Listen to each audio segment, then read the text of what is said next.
Hello' guys, welcome to moon Motors YouTube channel. আজি আপোনালোকৰ কাৰণে লৈ আহিছোঁ হিউণ্ডাই ইয়ন ইৰা প্লাছ 2013 চনৰ ইৰা প্লাছ মডেল, গুৱাহাটী ৰেজিষ্ট্ৰেশ্যনৰ গাড়ী, ফাৰ্ষ্ট অনাৰ, ইঞ্জিন বডি চিল, ফুল্লি অৰিজিনেল পেটত আছে গাড়ীখন। এক্সিডেণ্টেল হোৱা কোনো ইছ্যু নাই বা ডেণ্টিং প্ৰিণ্টিং মাৰ্চাৰ খোৱা একো ইছ্যু নাই গাড়ীখনত। ইঞ্জিনো চিল হৈ আছে, বডি পূৰা চিল হৈ আছে।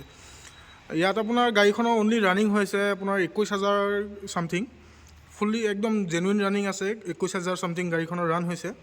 ইণ্টেৰিয়ৰ কণ্ডিশ্যনটো আহক দেখাই দিওঁ আপোনালোকক।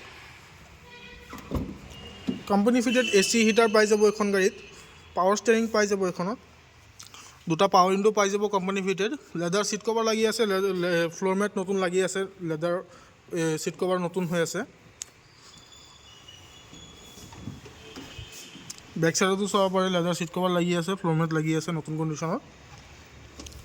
টায়াৰ কণ্ডিশ্যন চাৰিটা অলমষ্ট নিউ হৈ আছে, স্পেয়াৰ টায়াৰো নিউ কণ্ডিশ্যন হৈ আছে। গুৱাহাটী ৰেজিষ্ট্ৰেশ্যনৰ গাড়ী হয় এইখন গাড়ী। আস্কিং প্ৰাইচ দেখিছোঁ 2,20,000 টকা। অন টেবুল ডিছকাউণ্ট কৰাই দিম। লগতে এখন গাড়ী লোনো হৈ যাব 1 লাখ টকা বা 80,000-90,000 টকাৰ ডাউন পে'মেণ্ট দিয়ে। 13 চনৰ গাড়ী যিহেতু ছামথিং লোন হৈ যাব। এইখন গাড়ী যদি কোনোবা ল'ব বিচাৰে, মোৰ স্ক্ৰীণত নাম্বাৰ দিয়া থাকিব, মোৰ লগত কণ্টেক্ট কৰিলে হ'ল। মোৰ নাম্বাৰে হয়। আজিৰ কাৰণে এইখিনিয়ে, ধন্যবাদ।